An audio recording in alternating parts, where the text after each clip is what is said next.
Okay fine, so now comes next part. Carbon group में अब हमें पता चल गया कि इसकी फिजिकल प्रॉपर्टीज में हमें पता चल गया क्या है। ये जो सिलिकेट्स हैं basically silicates are called zeolites. तो आपको ना क्वेश्चन हो सकता है सिलिकेट की फॉर्म में पूछ ले या सीधे जियोलाइट्स की फॉर्म में पूछा जाए।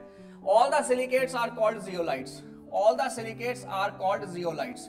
जियोलाइट्स जब ये सिलिकेट्स बनते हैं तो उनमें छोटे छोटे पोर स्पेसेस रह जाते हैं, खाली स्पेसेस रह जाते हैं। वो जो छोटे छोटे पोर स्पेसेस हैं उनमें अगर आप बड़े बड़े हाइड्रोकार्बन्स को उस पोर स्पेसेस में डालते हैं तो बड़े बड़े हाइड्रोकार्बन्स टूट के छोटे हाइड्रोकार्बन्स में कन्वर्ट हो जाते हैं। तो आर्टिफिशियल सिंथेटिक पेट्रोलियम बनाने के लिए जियोलाइट यूज होते हैं। जियोलाइट की यूज पे क्वेश्चन ज्यादा आता है, ये आया है, एक दो बार क्वेश्चन पूछ चुके हैं जियोलाइट, ऐसे ही पूछते हैं। जियोलाइट का पहला काम है आर्टिफिशियल सिंथेटिक पेट्रोलियम बनाने के लिए। उसमें क्या करता है ये जियोलाइट, बड़े बड़े हाइड्रोकार्बन्स को तोड़ के छोटों में कन्वर्ट कर देता है। बड़ों को छोटे में कन्वर्ट करने का मतलब क्या है, जो बड़े बड़े हाइड्रोकार्बन की चेन है 6-6, 7-7, 8-8 कार्बन की चेन है, उसको तोड़ के 2 या 3 के कार्बन में चेंज कर दो। और पेट्रोल में 2 या 3 कार्बन की चेन ही होती है, प्रोपेन, इथेन, ब्यूटेन ऐसे करके ही होती है, मिक्सचर होता है इसका।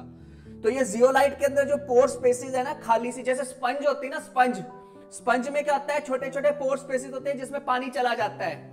ठीक उस तरह भी पानी, इसमें सॉल्वेंट, ये हाइड्रोकार्बन बड़े बड़े जाएंगे लेकिन वहां पे जो जाके वो टूट जाएंगे, क्योंकि ये जब ये जाएंगे तो ये चिपकेंगे, और चिपकेंगे तो एनर्जी रिलीज करेंगे, एनर्जी रिलीज होगी तो वो तोड़ देगी बड़े बड़े हाइड्रोकार्बन को छोटे हाइड्रोकार्बन। तो ये zeolite is used for the synthetic petroleum manufacture.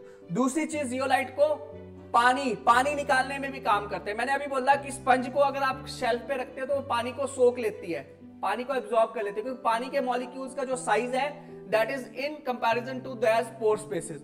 तो जियोलाइट्स में भी यही होता है। जियोलाइट्स के अंदर जो सॉल्वेंट होते हैं ना, सॉल्वेंट जैसे क्लोरोफॉर्म सॉल्वेंट है, इथाइल एसीटेट सॉल्वेंट है, एसीटोन सॉल्वेंट है, ये सारे सॉल्वेंट यूज होते हैं। तो हमें केमिकल रिएक्शंस के लिए सॉल्वेंट ड्राई कंडीशन में होने चाहिए। अगर ये सॉल्वेंट ड्राई नहीं है तो हमें कोई फायदा नहीं होता, क्योंकि वो पानी तो रिएक्ट कर जाएगा रिएक्टेंट के साथ, किसी न किसी के साथ वाटर रिएक्ट कर जाता है, वाटर बहुत रिएक्टिव है। हम चाहते हैं पानी ना हो सॉल्वेंट में, क्योंकि वो सॉल्वेंट हम रिएक्शन में यूज करते हैं तो हम उसको ड्राई करते हैं। उसमें ना जियोलाइट्स की बीड्स डाल देते हैं, छोटे छोटे इसके पार्टिकल्स होते हैं जियोलाइट के बीड्स की फॉर्म में, उनको ऐड कर देते हैं सॉल्वेंट में।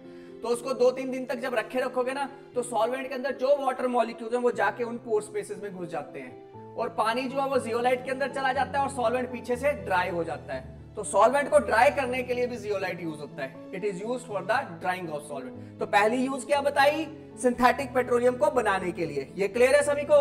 दूसरी यूज क्या बताई, it is used for the drying of solvent, solvent को ड्राई करने का भी काम करता है। और तीसरी यूज इसकी क्या होती है, हार्ड वाटर को सॉफ्ट वाटर में कन्वर्ट करना, to remove the hardness of water.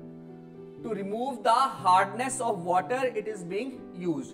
Hard water क्या होता है, हार्ड वाटर में chloride and sulphate of calcium magnesium होते हैं, जिसके कारण पानी सोप के साथ लेदर प्रोड्यूस नहीं करता, that is the hard water.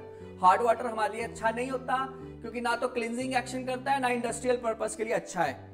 तो हम क्या करते हैं, हार्ड वाटर को सॉफ्टनेस क्रिएट करने के लिए हम इसमें जियोलाइट से ऐड करते हैं, लेकिन वो बहुत लंबा चौड़ा प्रोसेस है, उसको मैं डिस्कस नहीं कर रहा हूं। मैं सिर्फ ये बता रहा हूं हार्ड वाटर क्या होता है, और हार्ड वाटर को सॉफ्टनिंग के लिए हम जियोलाइट्स को यूज करते हैं।